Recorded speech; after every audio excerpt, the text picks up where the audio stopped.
સમગ્ર ભારતભરમાં વરસાદના પગલે બજારોમાં ફૂલોના ભાવમાં વધારો થયો છે। મહારાષ્ટ્ર રાજ્યમાં ભારે વરસાદને કારણે ગુલાબના ફૂલ સહિત અનેક ફૂલોના ભાવમાં પણ વધારો જોવા મળ્યો છે।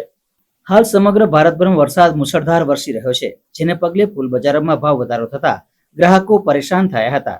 તો સાથે આગામી તહેવાર આવી રહ્યા છે, તો આસમાને ભાવ જતા રહ્યા છે, જેને લઈને ગ્રાહકો સાથે તકરારના બનાવ બને છે। થોડા દિવસ પહેલાની વાત કરીએ તો ગલગોટના ફૂલ 30 થી 40 રૂપિયા કિલોના ભાવ મળતા હતા। હમણાં 80 થી 100 રૂપિયાનો ભાવ બોલાઈ રહ્યો છે। તે બીજી બાજુ ગુલાબના ભાવ 80 થી 100 રૂપિયા કિલોનો હતો, જેને હમણાં 250 થી 400 રૂપિયા કિલોનો ભાવ બોલાઈ રહ્યો છે। એટલે એકંદરે 30 થી 40% ભાવનો વધારો થતા સીધી અસર વેપારી અને ગ્રાહકોને પડી રહી છે, જેને લઈને વેપારી અને ગ્રાહકો વચ્ચે તકરાર જોવા મળી હતી।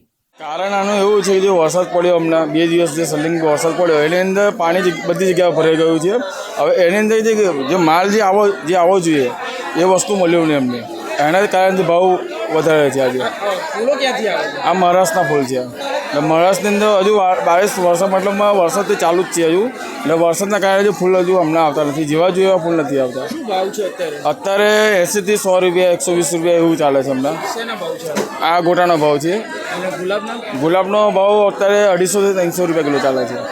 એટલે એકદમ જ ભાવ વધી ગયો વરસાદના કારણે। આ ઋતુ એવું છે, ઋતુના કારણે જે માલ જે નીકળવો જોઈએ એ માલ નીકળ્યો નથી। તહેવારો પણ છે, હા। તો એમાં ભાવ તો ગ્રાહકો સાથે ગ્રાહકો તકલીફ તો પડે જ છે ગ્રાહક જોડે, મતલબમાં આની અંદર કે જો પહેલાં સમજો કે દશામાં પહેલાં જે 20 રૂપિયા 30 રૂપિયા ચાલતેલા એની જગ્યાએ અત્યારે 80 રૂપિયા કિલો ગોટા થઈ ગયા છે।